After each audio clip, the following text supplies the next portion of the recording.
नमस्कार। भाग्योदय विचार प्रवाह श्रृंखला के 72वें चरण में आज रविवार 10 अक्टूबर को हम चर्चा कर रहे हैं नवरात्रि के पर्व की। नवरात्रि का पर्व चल रहा है। नवरात्रि की यह तप साधना, पर्व साधना व्यष्टि तक ही नहीं समष्टि तक पहुँचे, सबके हित की हम कामना करें, ऐसा कुछ भाव बने तो मज़ा आ जाए। आज इसकी हम चर्चा करेंगे। नवरात्रि पर्व वर्ष में 2 बार आता है। एक चैत्र शुक्ल 1 से लेकर 9 तारीख तक, और चैत्र नवरात्रि जिस दिन आरंभ होती है उसी दिन विक्रमी संवत का नया वर्ष प्रारंभ हो जाता है। विक्रमादित्य राजा होने के साथ ही जनमंगल, जनहित के, लोक मंगल के समर्पित साधक भी थे। उनकी आदर्श निष्ठा की झलक सिंहासन बत्तीसी की पुस्तकों में मिलती है। हमारे गुरुदेव पूज्यवर आचार्य श्री राम शर्मा जी लिखते हैं कि लोकमानस और शासन तंत्र के आदर्श समन्वय के प्रतीक के रूप में उन्हें मान्यता दी गई थी और उनके राज्याभिषेक को नवीन संवत्सर से जोड़कर उनकी कीर्ति को अमर बना दिया गया था। इसी प्रकार चैत्र नवरात्रि का समापन भगवान राम का जन्मदिन रामनवमी से होता है। ये तो हमने बात की नवरात्रि के एक पर्व की, और दूसरा पर्व है आश्विन महीने में, जो आश्विन शुक्ल 1 से 9 तक पड़ती है। तिथियां होती हैं प्रतिपदा से नवमी तक। इससे लगा हुआ पर्व आता है विजयादशमी। एक के बाद भगवान राम का जन्म और दूसरे के बाद लंकाधिपति रावण, अन्याय के प्रतीक रावण का वध करके लौटकर विजयादशमी का पर्व। बड़ा सुंदर सा यह क्रम। ज्योतिष शास्त्र के अनुसार नक्षत्रों की गणना आश्विन नक्षत्र से प्रारंभ होती है। इस आधार पर आश्विन मास ज्योतिष नक्षत्र वर्ष का प्रथम मास माना जाता है। इस प्रकार दोनों नवरात्रि पर्वों के साथ नए शुभारंभ की भावना जुड़ी है, मान्यता जुड़ी है। दोनों में 6 मास का अंतर है। यह साधना पर्व वर्ष को 2 भागों में बांटता है। ऋतुओं के संधिकाल भी इन्हीं पर्वों पर पड़ते हैं। संधिकाल की उपासना की दृष्टि से जो साधना है उसका उपासना और साधना का सर्वाधिक महत्व दिया गया संधिकाल को। प्रातः और सायं ये दोनों ब्राह्म मुहूर्त और गोधूल बेला दिन और रात्रि के संधिकाल कहे गए। इन्हें उपासना के लिए उपयुक्त माना जाता है। सवेरे और शाम की साधना बहुत विशेष बताई जाती है। इसी प्रकार ऋतु संधिकाल के 9 दिन दोनों नवरात्रि पर्वों के बीच बड़े महत्व के होते हैं।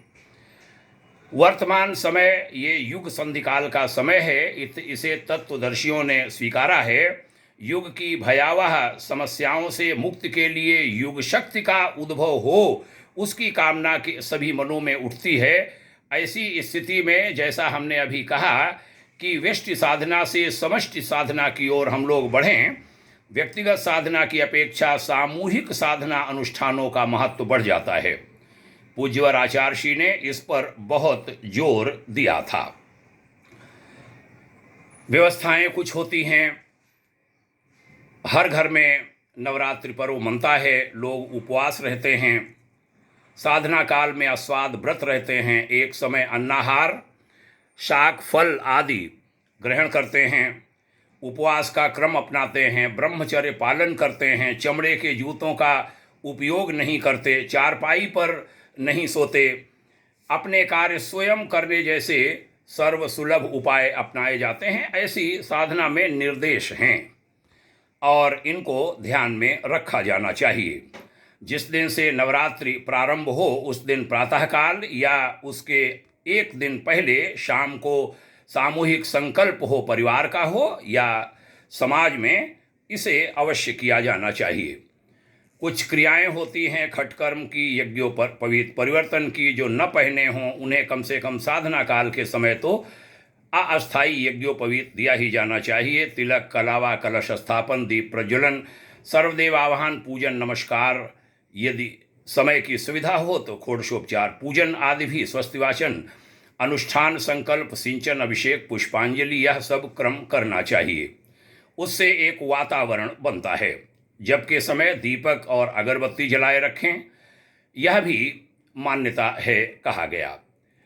यज्ञ करना चाहिए, 9वें दिन सामूहिक पूर्णाहुति की व्यवस्था हो, और दान का भी उसके साथ बड़ा महत्व है। ज्ञान दान सर्वश्रेष्ठ कहा गया। दान में क्या दें?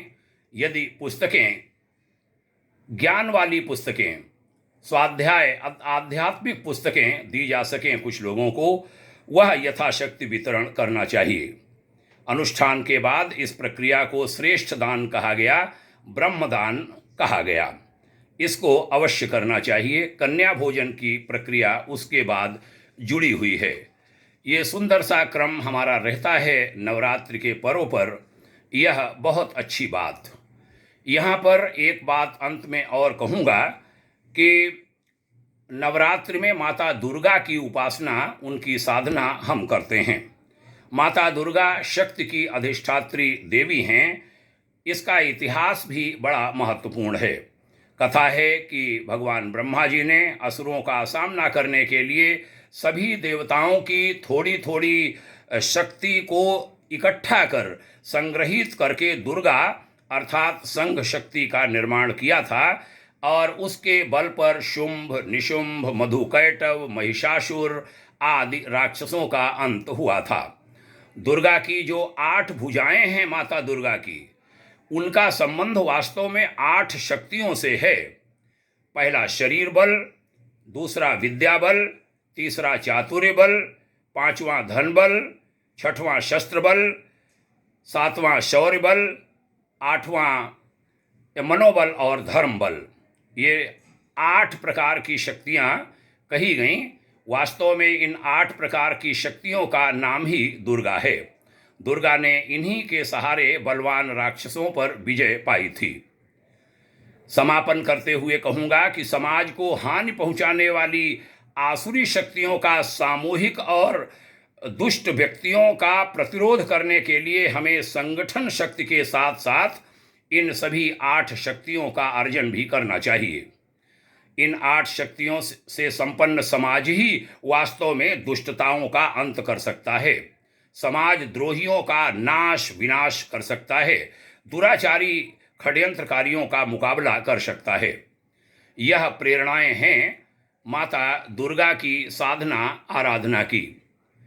एक बात हम यहाँ पर भाग्योदय विचार प्रवाह श्रृंखला की इस कड़ी में अवश्य कहना चाहेंगे कि जब हमने माता दुर्गा की साधना की, उपासना की, तो यह ध्यान रखा जाना चाहिए कि माता दुर्गा नारी शक्ति का प्रतीक हैं।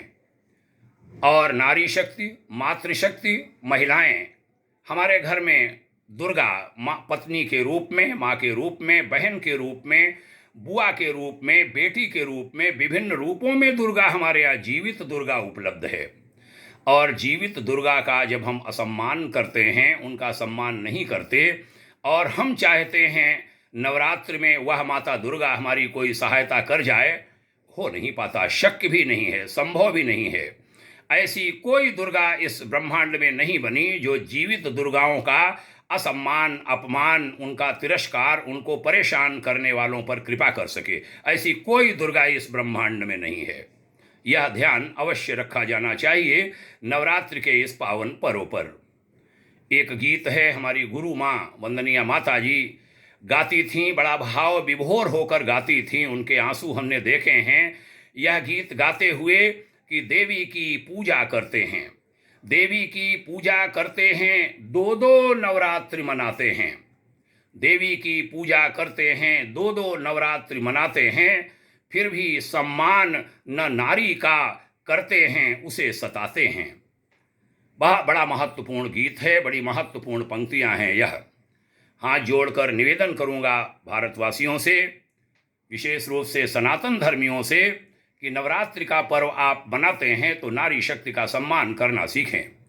हमारे देश में ये कन्याओं को परेशान करना, सड़कों पर उन्हें तंग करना, बलात्कार जैसी घटनाएं होना, उसके लिए फांसी जैसे दंड की व्यवस्था करने के लिए सरकारों को मजबूर करना, ये हमारे गाल पर एक तमाचा है और इसको ठीक किया जाना चाहिए। देशवासी सभी मिलकर इसको ठीक करें। न केवल सनातन धर्मियों की यह जरूरत है, बल्कि भारत में रहने वाले हर समाज की जरूरत है, क्योंकि आप भारतवर्ष में सनातन राष्ट्र में रहते हैं। सभी इसका पालन करें। आपने यहाँ तक ध्यान से सुना, आभारी हूँ। पुनः निवेदन करूँगा कि जो नवरात्रि पर्व की प्रेरणाएं हैं वह उनको हम ग्रहण करें, तब बनेगी बात, नहीं तो बात बनेगी नहीं। माता दुर्गा सब पर कृपा करें। माता दुर्गा की के जो 9 रूप हैं वह सबका कल्याण करें। 8 भुजाएं हैं, 8 शक्तियों से हम सब अपने आप को जोड़ें। ऐसे संकल्प के साथ आज की चर्चा का समापन। आपके उज्जवल भविष्य की ढेर सारी शुभकामनाएं। भारतवर्ष और दुनिया के विभिन्न देशों में बैठे हुए भारतवासी और भारतवंशियों को नवरात्रि पर्व की बहुत बहुत बधाइयाँ, ढेर सारी शुभकामनाएं। आश्विन का ये महीना है, इसके बाद विजयादशमी का पर्व आने वाला है। कई कुरीतियाँ जुड़ी हैं, विजयादशमी से भी जुड़ गई हैं, उसकी भी कभी चर्चा करेंगे।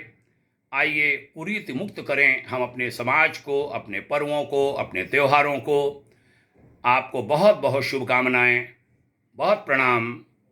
यह विचार अच्छे लगें, इनको आप साझा करिए, लोगों में पहुंचाइए, यह भी निवेदन करता हूं। पुनः प्रणाम, शुभकामनाएं। ओम शांति।